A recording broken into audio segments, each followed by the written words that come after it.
Swashby and the Sea, written by Beth Ferry, illustrated by Juana Martinez-Neal.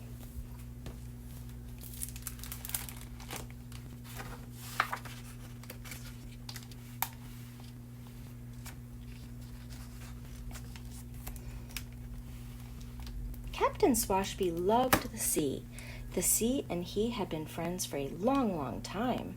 She knew him in and out, up and down, and better than anyone.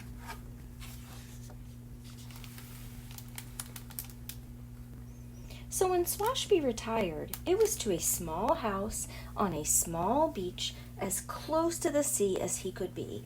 Whenever he needed something, the sea provided exactly the right thing at exactly the right time. Life was just the way Swashby liked it, salty and sandy and serene, until...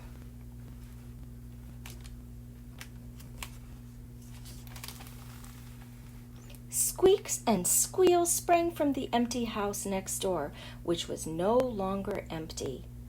It had been commandeered by a girl and her granny, who planted umbrellas, scattered beach chairs, and boarded Swashby's deck without permission.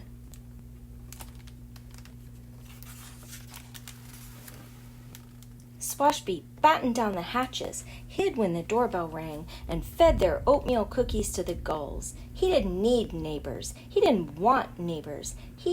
Neighbors were nosy, a nuisance, annoying.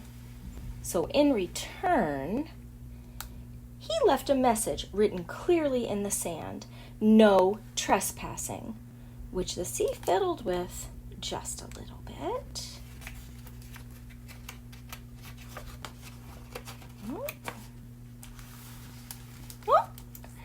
Sing, sing, the girl read, and did just that.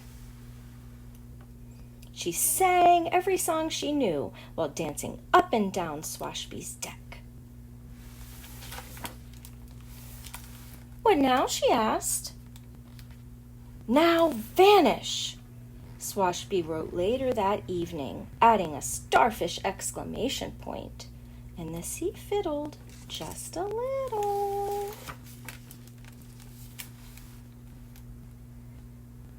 "Ish," the girl read, picking up the starfish, and did just that. She closed her eyes and began, "I wish—" "No, no," Swashby interrupted, stomping down the steps. "If you mean to make a starfish wish, you must say this: 'Starfish back to waves so blue, the sea will see a wish come true.'" "How lovely," Granny said. "We wish you'd come for a cup of tea, Mr. Swashby."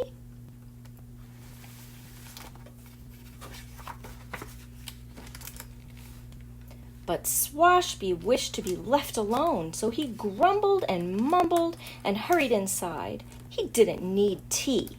He didn't want tea. Tea was civilized, friendly, neighborly. What he needed was a new message. "Please go away," he wrote firmly in the sand. And once again, the sea fiddled just a little. P-L-A-Y, play, the girl sounded out, and did just that, with Swashby shells and stones with his buckets and shovels, but her towers kept falling. "Barnacle bottom," Swashby muttered, marching out. "You're doing it all wrong. You must not use the sun-baked sand. It's the sea sand does the trick." And he showed her how to dig for the wet sand below.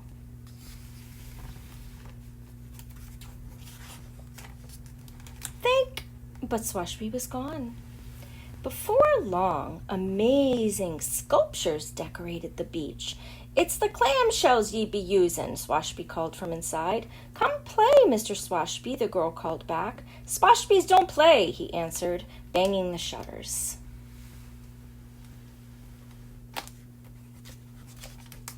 So the sea decided to meddle more than just a little. She inched her way up the sand and tickled the girl's toes. She nibbled on the sculptures and slurped away the bucket.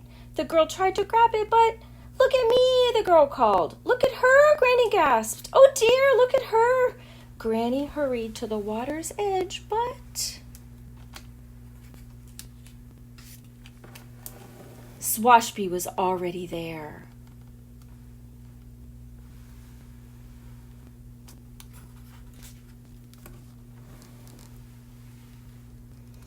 "What are you up to, you great salty imp?" he asked, scooping up the girl in the bucket. With a great big wave, the sea delivered the pair back to shore. And there was no stopping the laughing and thanking and hugging that was Swashby's reward. "I see what ye did," he whispered to the sea as he was whisked away to celebrate.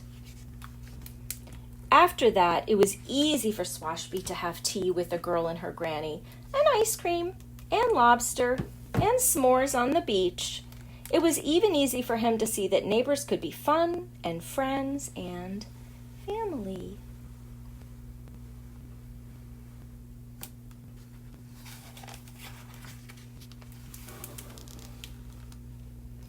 And when he had a moment to himself, Swashby carved a heartfelt message for the sea. "Thank ye, friend," which the sea fiddled with just a little bit. The end.